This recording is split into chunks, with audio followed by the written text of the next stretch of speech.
আল্লাহ তাআলা বলেন, লাউ কানা ফীহিমা আলিহাতুন ইল্লাল্লাহু লাফাসাদাতা, এই আসমান আর জমিনের ভিতরে যদি আল্লাহ ছাড়া অন্য কোনো মাবুদ থাকতো তাহলে এই আসমান আর জমিন ধ্বংস হয়ে যেত।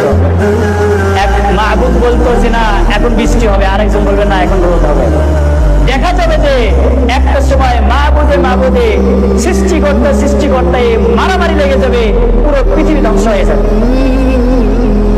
এই পৃথিবীর সূচনা লগ্ন থেকে আজকে পর্যন্ত পৃথিবীর যেই নিজাম, যেই সিস্টেমে চলতেছে, এর দ্বারা স্পষ্ট বোঝা যায় যে সৃষ্টিকর্তা হচ্ছে একজন, সৃষ্টিকর্তা দ্বিতীয় কেউ নেই।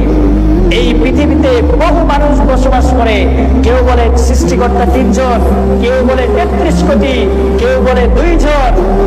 এরকম বিভিন্ন প্রজাতির মানুষ এই পৃথিবীতে বসবাস করে। কিন্তু আপনাকে আমাকে দিলের ভিতরে এই ইয়াকিন আর বিশ্বাস রাখতে হবে যে আপনার আমার সৃষ্টিকর্তা হচ্ছে একমাত্র আল্লাহ তাআলা। তিনি ছাড়া কোনো ইলাহ নেই, তিনি ছাড়া কোনো রিজিক দাতা নেই, তিনি ছাড়া কোনো বিধান দাতা নেই। সর্বকিছু, সমস্ত কিছুর মালিক হচ্ছেন একমাত্র আল্লাহ সুবহানাহু ওয়া তাআলা। তার সঙ্গে কাউকে শরীক স্থাপন করা যাবে না। শিরক এত বড় এবং মারাত্মক পর্যায়ের গুনাহ। আল্লাহ সুবহানাহু ওয়া তাআলা বলেন, ইন্নাল্লাহা লা ইয়াগফিরু আন ইউশরাকা বিহি ওয়া ইয়াগফিরু মা দুনা যালিকা লিমান ইয়াশা। আল্লাহ তাআলা ইরশাদ করেন যে শিরকের গুনাহ আল্লাহ তাআলা কখনো maaf করবেন না।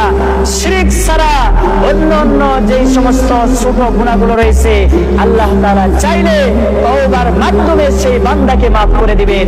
কিন্তু শিরক এমন একটা মারাত্মক পর্যায়ের গুনাহ, যেই গুনাহকে আল্লাহ তাআলা maaf করবেন না। আল্লাহ তাআলা সূরা লুকমানের ভিতরে বলেন, ইন্নাশ শিরকা লাযুলমুন আযীম, শিরক হচ্ছে সবচাইতে মারাত্মক এবং সর্ববড় গুনাহ হচ্ছে শিরক।